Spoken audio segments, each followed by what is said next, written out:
الذي أرسله بالحق بشيرا ونذيرا وداعيا إلى الله بإذنه وسراجا منيرا. فقد قال الله تعالى في كلامه المجيد والفرقانه الحميد: أعوذ بالله من الشيطان الرجيم. بسم الله الرحمن الرحيم. الرحمن علم القرآن خلق الإنسان علمه البيان. الشمس والقمر بحسبان. أو قال رسول الله صلى الله عليه وسلم: طلب العلم فريضة على كل مسلم ومسلمة. إن الله وملائكته يصلون على النبي يا أيها الذين آمنوا صلوا عليه وسلموا تسليما. صلى الله على سيدنا محمد وآله وأصحابه وبارك وسلم. صلى الله على سيدنا محمد وآله وأصحابه وبارك وسلم. سلموا يا قوم مبارك صلوا على صدر الأمين مصطفى ما إلا رحمة للعالمين. شمس الضحى محمد بدر الدجى محمد نور الهدى محمد صلوا على محمد. بلغ الأولى بكماله كشف الدجى بجماله حسنت جميع خصاله. صلوا عليه وآله. اللهم صل على سيدنا مولانا محمد وعلى آل سيدنا مولانا محمد. اللهم صل على سيدنا مولانا محمد وعلى آل سيدنا مولانا محمد. দিবানিশি মনে রহে আমার আর দিও না যন্ত্রণা। দনে যদি হইতাম দরি যাইতাম সোনার মদিনায়। আল্লাহুম্মা সাল্লি আলা সাইয়্যিদিনা মাওলানা মুহাম্মদ ওয়ালা আলি সাইয়্যিদিনা মাওলানা মুহাম্মদ। লা ইলাহা ইল্লাল্লাহ লা ইলাহা ইল্লাল্লাহ লা ইলাহা ইল্লাল্লাহ মুহাম্মাদুর রাসূলুল্লাহ। লা ইলাহা ইল্লাল্লাহ লা ইলাহা ইল্লাল্লাহ লা ইলাহা ইল্লাল্লাহ মুহাম্মাদুর রাসূলুল্লাহ সাল্লাল্লাহু আলাইহি ওয়াসাল্লাম। উপস্থিত এলাকার বিভিন্ন স্থান থেকে আগত সম্মানিত মুসলিম কেরাম, মুরব্বিয়ানা জান, ফদরানে সম্মানিত মা বোনেরা, আসসালামু আলাইকুম ওয়া রাহমাতুল্লাহি ওয়া বারাকাতুহু। আমরা সেই মহান রব্বুল আলামিনের দরবারে লাখ শুকরিয়া জ্ঞাপন করি যে রব্বুল আলামিন আজকের জুমার দিনে তথা মুহররম মাসের 8ম দিবসে আমাদেরকে পারিবারিক, সামাজিক, অর্থনৈতিক, ব্যক্তিগত, রাজনৈতিক বিভিন্ন কাজকারবার থেকে ফারেক করেন, সুস্থ রেখে আল্লাহর ডাকে সাড়া দিয়ে আল্লাহর ঘরের মসজিদে আসার বসার তৌফিক দান করেছেন। এই জন্য আমরা সকলেই মুনিবের দরবারে শুকরিয়া আদায় করি। আলহামদুলিল্লাহ। লাখ দুরূদ সালাম পাঠ করে আমাদের মানবতার মুক্তি দাখিল নবী বিশ্বনবী জনাব মুহাম্মদ রাসূলুল্লাহ সাল্লাল্লাহু আলাইহি ওয়াসাল্লাম সকলে পড়ি সাল্লাল্লাহু আলাইহি ওয়াসাল্লাম। প্রিয় উপস্থিতি, আজকে মুহররম মাসের 8তম দিবস। অত্যন্ত মূল্যবান একটি মাস আমাদের পক্ষ হতে চলে যাচ্ছে। গত জুমায় মুহররমের বিভিন্ন দিক নির্দেশনামূলক আলোচনা হয়েছে। যে মুহররম মাস মূলত আমরা যারা এই মুহররম মাসকে ইজ্জত দিয়ে থাকি, এই মহব্বত করে থাকি, এটা হচ্ছে মূলত ইমাম হাসান হুসাইনের যে কারবালার প্রান্তরে অত্যন্ত দুর্বিষহ যে শাহাদাত বরণ করেছেন, সেখানে 70 জন সাহাবে আজমাইন শাহাদাত বরণ করেছেন, ছোট বড়। তো তাদের রুহে আত্মার মাগফিরাত কামনা করে, শাহাদাতের উচ্চ মর্যাদা কামনা করে আমরা বিভিন্ন সময় বিভিন্নভাবেই এই দিবসকে নিয়ে আলোচনা হয়েছে। বিশেষ করে এই মুহররমের অসংখ্য ঘটনা আমাদের সকলেরই বেশার কম জানা। যেভাবে বিভিন্নভাবে আল্লাহ পাক রব্বুল আলামিন বিভিন্ন নবীদেরকে বিভিন্নভাবে বিভিন্ন বিপদ আপদ থেকে রক্ষা করেছেন, নাজাত প্রদান করেছেন, এই আশুরা দিবসের সম্মান মর্যাদা এই জন্যই অনেক দূরে বেশি। বিশেষ করে আমাদের আদি পিতা আদম আলাইহিস সালাম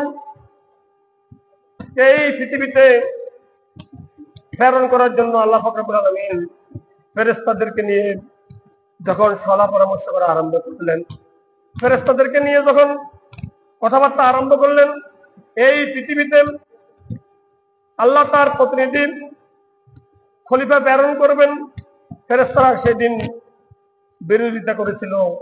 তারা বলেছিল যে এই পৃথিবীতে মানুষ প্রেরণ করলে তারা পৃথিবীতে গিয়ে রক্তারক্তি করবে, হানাহানি কানাকানি করবে, তারা বিভিন্ন ধরনের বিশৃঙ্খলা সৃষ্টি করবে। তার সাথে ভালো আমরা এই সৃষ্টি আছি, আমরা আপনার এবার বন্দি করতেছি, কোনো অংশে কি কম করতেছি না, অতিরিক্ত আর মানব জাতি সৃষ্টি করার প্রয়োজন মনে হচ্ছে না। আল্লাহ পাক রব্বুল আলামিন বললেন, আমার ফেরেশতারা, আমি যা জানি তোমরা তা জানো না, ইন্নী আ'লামু মা লা তা'লামুন, নিশ্চয়ই আমি যা জানি কি তোমরা তা জানো না। আল্লাহ পাক রব্বুল আলামিন ইচ্ছা করলেন ফেরেশতাদের সাথে যুক্তি না করেও কি এই খলিফা প্রেরিত করতে পারতেন, প্রতিনিধি প্রেরিত করতে পারতেন, কিন্তু একটু তাদের একটু মতামত ব্যক্ত করেছেন, তাদের একটু মতামত সৃষ্টি করেছেন। এই জন্যই করেছেন যে আল্লাহ পাক রব্বুল আলামিন দুনিয়ার মানুষদেরকে শিক্ষা দিয়েছেন যে পৃথিবীতে মানুষ বসবাস করবে, পৃথিবীতে মানুষ থাকবে, যে কোনো ভালো কাজের জন্য নিজে নিজে সিদ্ধান্ত না নিয়ে সমাজের গণ্যমান্য লোকজন নিয়ে অথবা পরিবারের গণ্যমান্য লোকজন নিয়ে, পরিবারের লোকজন নিয়ে, রাষ্ট্রের লোকজন নিয়ে পরামর্শ কি করে নেওয়াই হচ্ছে কি উত্তম। এটা আল্লাহ পাক রব্বুল আলামিন আমাদেরকে কি শিক্ষা প্রদান করেছেন আজ থেকেই, যে পৃথিবীতে মানব জাতি সৃষ্টি করবেন, এই মানব জাতি সৃষ্টির জন্য আল্লাহ পাক রব্বুল আলামিন ফেরেশতাদের সাথে পরামর্শ করেছেন। পরামর্শ দ্বারা এটাই বোঝানো হচ্ছে যে পৃথিবীর মানুষ, আমি তোমাদেরকে সর্বোত্তম জাতি হিসাবে এই পৃথিবীতে প্রেরণ করতেছি, আর তোমরা যেখানে যে ভালো কাজ করো না কেন, সমস্ত ভালো কাজ করার পূর্বে অবশ্যই কি তোমরা একটু সলা পরামর্শ করে নিজেদের সাথে একটু কি কথাবার্তা বলে কি ভালো হবে না খারাপ হবে, ওই পরামর্শ মোতাবেক কাজ করার জন্য কি আমাদেরকে নির্দেশনা প্রদান করা হয়েছে, ইঙ্গিত প্রদান করা হয়েছে। এই জন্য এই সমস্ত কাজের প্রতি আমাদের কি ইঙ্গিত রাখাটাই ভালো। এই জন্য পৃথিবীতে কোনো মানুষ যখন কোনো ভালো কাজ করে থাকে, ফেরেশতারা একটু সম্মানিত হয়ে যায়, যে তারা সেদিন বলেছিল মানুষ পৃথিবীতে গিয়ে কি রক্তারক্তি করবে, হানাহানি করবে, দঙ্গা বিবাদ করবে। যখন কোনো মানুষ পৃথিবীতে কোনো ভালো কাজ করে, আল্লাহ পাক রব্বুল আলামিন ওই ফেরেশতাদেরকে সাক্ষী করে বলে যে তোমরা তো বিরোধিতা করেছিলে, দেখো আজ তারা ভালো কাজ করতেছে, তারা একত্রিত হয়ে ভালো কাজে পরামর্শ করতেছে, তারা ইসলামের জন্য খেদমত করতেছে, ইত্যাদি ইত্যাদি। এই কাজগুলো মানুষকে কি বোঝানোর জন্যই আল্লাহ পাক রব্বুল আলামিন ফেরেশতাদেরকে ডেকে বলে, আর তখনই ফেরেশতারা লজ্জিত হয়ে যায় এবং ফেরেশতাদেরকে বলা হয়, এখন তোমরা বলো তোমরা তাদের বিরোধিতা করেছিলে, আজকে তোমরা তাদের জন্য তোমাদের কি কি করণীয়, তাদের তোমাদের কি চাওয়া পাওয়া। ফেরেশতারা আল্লাহ পাক রব্বুল আলামিনকে বলেন, আমাদের প্রতিপালক, আমাদের সৃষ্টিকর্তা, আজকে যেই খলিফা বা প্রতিনিধি আপনি পৃথিবীতে প্রেরণ করেছেন, যারা পৃথিবীতে ভালো কাজ করতেছে তাদের সাথে আপনি পোষণ করে তাদের জন্য কি জান্নাত পরামর্শ দেয়, তাদের কি জান্নাতের উত্তম আগাম কি দান করে দিন। আল্লাহ পাক রব্বুল আলামিন বলেন, ও আমার ফেরেশতারা, তোমরা সাক্ষী থাকো আমার এই গোত্রের মানুষদেরকে, এই পরিবারের মানুষদেরকে, এই ব্যক্তিকে, অমুক ব্যক্তিকে, তমুক ব্যক্তিকে কালকে আমাদের ময়দানে জান্নাতের উত্তম আগাম কি দান করা। তোমরা কি সাক্ষী থাকো, তোমরা কি সাক্ষী থাকো এই বান্দাকে কি জান্নাত দান করবে। তাহলে সমস্ত ভালো কাজের জন্য আমাদের কি যা যা রয়েছে, আবার সমস্ত খারাপ কাজের জন্য কি আমাদের শাস্তি রয়েছে।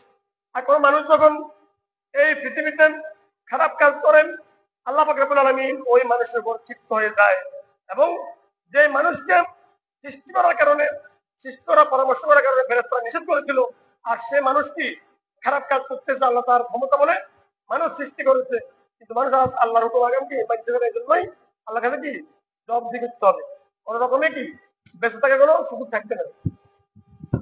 আল্লাহ পাক রব্বুল আলামিন এই পৃথিবীতে সমস্ত মানুষ, জিন জাতি এই জন্যই সৃষ্টি করেছেন, আল্লাহ পাক রব্বুল আলামিনের ইবাদত বন্দেগী করবে আর নিজেদের জীবনকে সুন্দর করবে, পরকালীন জগতের জন্য নিজেদেরকে কি পরিপূর্ণ প্রস্তুতি গ্রহণ করে নিবে। পরবর্তী জীবনে তারা কি এই প্রস্তুতি গ্রহণের জন্য আমাদের কি প্রয়োজন? এলেম প্রয়োজন। এলেম শিক্ষা গ্রহণ করতে হলে আমাদেরকে কি করতে হবে? আলেম ওলামার সাথে যোগাযোগ করতে হবে। আলেম ওলামার নিকট দিয়ে আমাদের কি এলেম অর্জন করার জন্য চেষ্টা করতে হবে। আজকের মূল বক্তব্য হচ্ছে আলেম এবং এলেমের কি মর্যাদা। আলেম এবং এলেমের মর্যাদা একটার সাথে আরেকটার কি সংযোগ রয়েছে। কোন ব্যক্তি এলেম অর্জন করতে হলে অবশ্যই কি আলেমের নিকট শরণাপন্ন হইতে হবে, আর একজন আলেম পরিপূর্ণ হইতে হলে তাকে অবশ্যই কি এলেম অর্জন করতে হবে। এই জন্যই আল্লাহ পাক রব্বুল আলামিন হাবিব আখির নবী বিশ্ব নবী জনাব মুহাম্মদ রাসূলুল্লাহ সাল্লাল্লাহু আলাইহি সাল্লাম হাদিসের মধ্যে বলেন, তালাবুল ইলমি ফারিদাতুন আলা কুল্লি মুসলিমিন ওয়া মুসলিমাতুন। দুনিয়াতে যত মানুষ বসবাস করবে, দুনিয়াতে আল্লাহ পাক রব্বুল আলামিন যত মানুষ সৃষ্টি করবে, সমস্ত মানুষের উপর, নারী এবং পুরুষ সবার উপরে কি দ্বীনি শিক্ষা অর্জন করতে ফরজ। দ্বীনি শিক্ষা অর্জন করা কি ফরজ।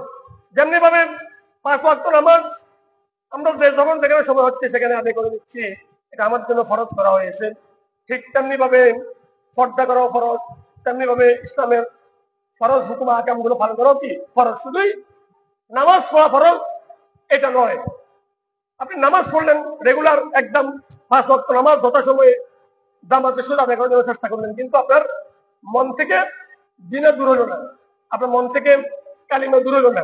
আপনি দেখা যায় শুধু নামাজে বললেন, অন্যদিকে যে আপনি ঘুষ খাচ্ছেন, সুদ খাচ্ছেন, ঘুষের সুদে সহযোগিতা করতেছেন, এরকম ভাবে সমস্ত অপরাধমূলক কাজের মধ্যে আপনি সহযোগিতা করতেছেন, তাহলে আপনার এই নামাজ কোনো কাজে কি আসবে না, যে পর্যন্ত আপনি সমস্ত কাজ থেকে, সমস্ত খারাপি থেকে নিজেকে কি ফিরিয়ে না আনবেন। এর জন্যই সমস্ত খারাপি থেকে আমাদেরকে কি ফিরে আসতে হবে।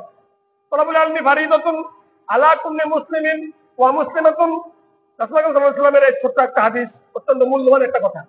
এখানে ডাইরেক্ট নির্দেশ প্রদান করা হয়েছে যে সমস্ত মানুষকে, এখানে হিন্দু, বৌদ্ধ, খ্রিস্টান কারো বাদ দেওয়া হয়নি। যিনি দিনী শিক্ষা অর্জন করবে সে মুসলিম হবে, আর যে ব্যক্তি দিনী শিক্ষা অর্জন করবে না সে মুসলমান হতে পারবে না। সোজা কথা হচ্ছে, আপনি এখন দিনী শিক্ষার অর্জনটা কেমন? কেউ কেউ সাধারণভাবে সেই এটা মুফাসসিরগণ এবং মুহাদ্দিসগণ এটাকে একত্রিত হয়, এভাবে এটাকে ফতোয়া দিয়েছেন যে দৈনন্দিন জীবনে আমি আপনি নামাজ পড়ার জন্য, ইসলাম বোঝার জন্য, ইসলামের হুকুম আহকামগুলো জানার জন্য, মানার জন্য যতটুকু ইসলাম জানা দরকার, যতটুকু দিনী শিক্ষা অর্জন করা দরকার, অতটুকু দিনী শিক্ষা অর্জন করা হচ্ছে কি ফরজ। অতটুকু দিনী শিক্ষা অর্জন করা কি ফরজ। আর একজন আলেমের জন্য ইসলামের পুঙ্খানুপুঙ্খানু সমস্ত বিশ্বজনীন, যদিও এই অগাধ জ্ঞান, যদিও ওই পর্যন্ত বুঝতে তার পক্ষে সম্ভব হবে না, কিন্তু পুঙ্খানুপুঙ্খানু বিষয়গুলো জানার জন্য চেষ্টা করা, মানার জন্য চেষ্টা করার নাম হচ্ছে আলেম। আপনি জানলেও না, মানলেও না, তাহলে আপনি তো কি আলেমও হইতে পারলেন না, আর আপনি জানার জন্য চেষ্টা করলেন না। অনেকে আছে, আমরা এখানে আমরা বয়োবৃদ্ধ হয়ে গিয়েছি, অনেকে চিন্তা করতেছি যে আমার তো এমন একটা সময় ছিল যে সময় আমার কি শিক্ষা গ্রহণ করা সম্ভব হয় নাই, হয়তো আমি তখন শিক্ষা গ্রহণ করি নাই, এখন কি করবো? এখন আপনার কাজ হচ্ছে মসজিদের ইমাম সাহেবকে বলা, সমাজে কোনো আলেম ওলামা থাকবে তাদেরকে বলা, অথবা দূর দূরান্ত করে আলেম ওলামার সাথে, যিনি জানেন ওই সকল ব্যক্তির থেকে সলা পরামর্শ নেওয়া, ওই সকল ব্যক্তির সাথে কি যুক্তি করে আমি কিভাবে নামাজ পড়বো, কিভাবে সূরা ফাতিহাটা আমি সশুদ্ধভাবে পড়তে পারবো, কিভাবে 4 রাকাত নামাজের মধ্যে আমি 4টা সূরা সশুদ্ধভাবে তেলাওয়াত করতে পারবো, এই বিষয়গুলো আমাকে অবশ্যই জানতে হবে। না জানলে আপনি কেন জানলেন না? পৃথিবীর আপনি জায়গা জায়গা বুঝেন, জমি বুঝেন, পৃথিবীর সমস্ত কাজ কর্ম সবকিছু বুঝেন, শুধুই ইসলাম বুঝতে গেলে আপনার আর ভালো লাগে না, আপনার বুঝে রাখার বয়স নেই, বয়স শেষ হয়ে গিয়েছে। এই ধারণা দিয়ে চললে পরে বাঁচার কোনো সুযোগ থাকবে না। বাঁচতে হলে অবশ্যই আপনাকে এই বিষয়গুলো কি মেনে চলতে হবে। বাঁচতে হলে অবশ্যই কি মেনে চলতে হবে।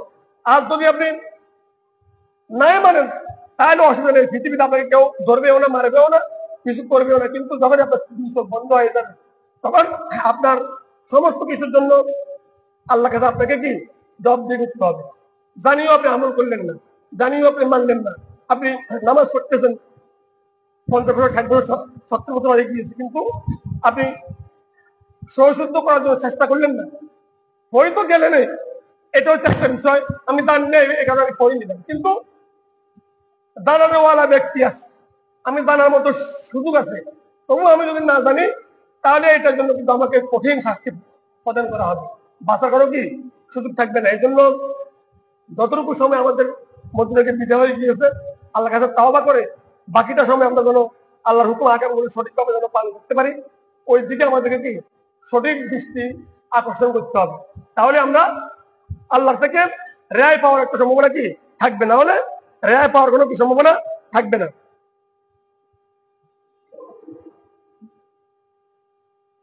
তাহলে দিনী শিক্ষাটা হচ্ছে কি? দিনী শিক্ষাটা হচ্ছে ইসলামী শিক্ষা। এখন আপনি দিনী শিক্ষা শিখবেন কোথায়? দিনী শিক্ষা গ্রহণ করতে হলে আপনাকে মুক্তবে যেতে হবে, আপনাকে মাদ্রাসায় যেতে হবে, আপনাকে কোনো ধর্মশালায় যেতে হবে।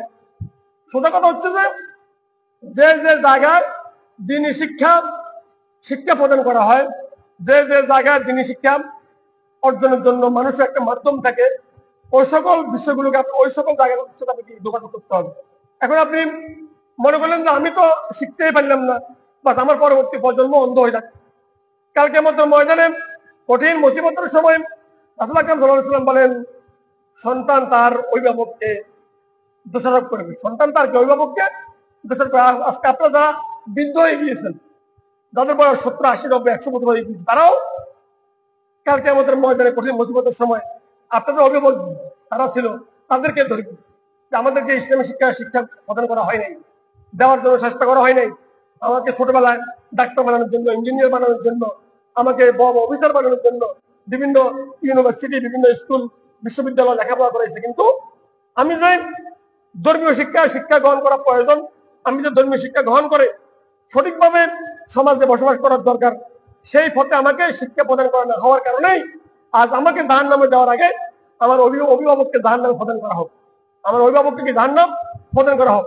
তেমনি ভাবে আপনি যাদের অভিভাবক, আজ আমরা যাদের অভিভাবক, আমাদের অধীনস্থ ব্যক্তিরাও কালকে আমাদের ময়দানে কঠিন মুসিবতের সময় আমাদেরকে আটকিয়ে দিবে, আমাদেরকে দোষারোপ করবে। বলা হবে যে আমাদের অভিভাবক আমাদেরকে শিক্ষা গ্রহণ করার জন্য চেষ্টা করে নাই, তারা শুধুই দুনিয়ার লোভ লালসা গ্রহণের জন্যই চেষ্টা করেছে, কিন্তু আমাদেরকে যে সঠিক শিক্ষা অর্জন করানো প্রয়োজন, সেই সঠিক শিক্ষাটা আমাদেরকে কি অর্জন করানো হয় নাই। আজ আমাদেরকে শাস্তি না দিয়ে সর্বপ্রথম কি তাদেরকে কি শাস্তি প্রদান করা হোক, তাহলে বাঁচার কোনো সুযোগ থাকবে? বাঁচার সুযোগও থাকবে না। হয়তো দেখা যাবে কালকে আমাদের ময়দানে কঠিন মুসিবতের সময় আমরা নিজেরা বাঁচার জন্য এভাবে বলবো যে আমি চেষ্টা করেছিলাম, তারা অর্জন করে নাই। আল্লাহ পাক রব্বুল আলামিন বলবে যে পৃথিবীতে মানুষ মুহূর্তের মধ্যে বাংলাদেশ থেকে সৌদি আরব, আমেরিকা সহ বিশ্বের বিভিন্ন স্থানে ভিডিও কলে যোগাযোগ করে, বিশ্বের যে কোনো কথাবার্তা, যে কোনো চালচলন বর্তমান সময়ে ভিডিও করে রাখা যায়, অডিও করে রাখা যায়। কালকে আমাদের ময়দানে কঠিন মুসিবতের সময় বান্দা যখন বলবে যে আমি এই কাজ করেছি, এটা হয়তো আমার বিরুদ্ধে ছাপিয়ে দেওয়া হচ্ছে, আল্লাহ পাক রব্বুল আলামিন তাকে ওই সময়ের ভিডিও তার জন্য তার চোখের সামনে কি স্থাপন করবে। বাঁচা কোনো সুযোগ আছে? আপনি ভিডিও থেকে দেখতে পাবেন যে আপনি কি অপরাধ করেছেন। আপনার হাত সাক্ষী দিবে, পা সাক্ষী দিবে, মুখ বন্ধ থাকবে, চোখ সাক্ষী দিবে, আপনার শরীরের বিভিন্ন অঙ্গ প্রত্যঙ্গ সাক্ষী দিবে। আপনি হাত আপনার সাক্ষী দিচ্ছেন, যেই আপনার সাক্ষী দিচ্ছে আমাকে দিয়ে সেই খারাপ কাজের জন্য ওই পথে অবতরণ করেছিল, হাত বলবে আমাকে সে ওই খারাপ কাজটা করেছে, আমাকে সে দিয়ে সে কি ধরেছে, আপনার মুখ থাকবে বন্ধ। আপনারা আজকের এই আদরের হাত, এই আদরের পা, এত মহব্বতের হাত পা কালকে আমাদের ময়দানে কঠিন মুসিবতের সময় আপনার বিরোধিতা করবে, কখনো কি বাসা করে কি সুযোগ থাকবে না। এই জন্যই বলবো যে আমরা যতটুকু কাজ করি না কেন, আমাদের সমস্ত কাজ যেন আল্লাহর সন্তুষ্টির জন্য যেন হয়, আল্লাহকে যেন রাজি খুশি করতে পারি। আল্লাহ পাক রব্বুল আলামিন যেন আমাদের সকলকে যেন সেই তাওফিক দান করে। আজকের খুতবার মধ্যে আসছেন, আজকের খুতবার মধ্যে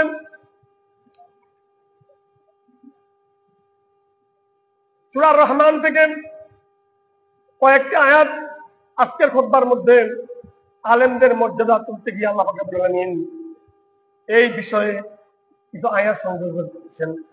আল্লাহ পাক রব্বুল আলামিন বলতেছেন আর রহমান, আল্লাহ নিজে বলতেছেন আমি রহমান এবং পরম করুণাময়, আল্লামাল কোরআন, আমি দুনিয়ার মানুষকে কোরআন শিক্ষা দিয়েছি। আমি দুনিয়ার মানুষকে কি কোরআন শিক্ষা দিয়েছি। কোরআনটা কেন শিক্ষা দিয়েছে? কোরআন শিক্ষা দেওয়ার মূল উদ্দেশ্য হচ্ছে আমাকে দিন শিখা, আমাকে কি দিন শিখা, দিনের মাধ্যমে নিজের জীবন যাপন করা, দিন বুঝা এবং দিন মোতাবেক চলে নিজের জীবনকে সুন্দর করা, পরকালীন জগতের জন্য নিজেকে কি উপযুক্ত করে গড়ে তোলা। এখন আমি আল্লাহ বলতেছি আমি তোমাকে দিন শিক্ষা দিলাম, আমি তোমাকে কোরআন শিক্ষা দিলাম, কিন্তু তুমি তো কি ওই কোরআন শিক্ষার মধ্যে অংশগ্রহণ করো নাই।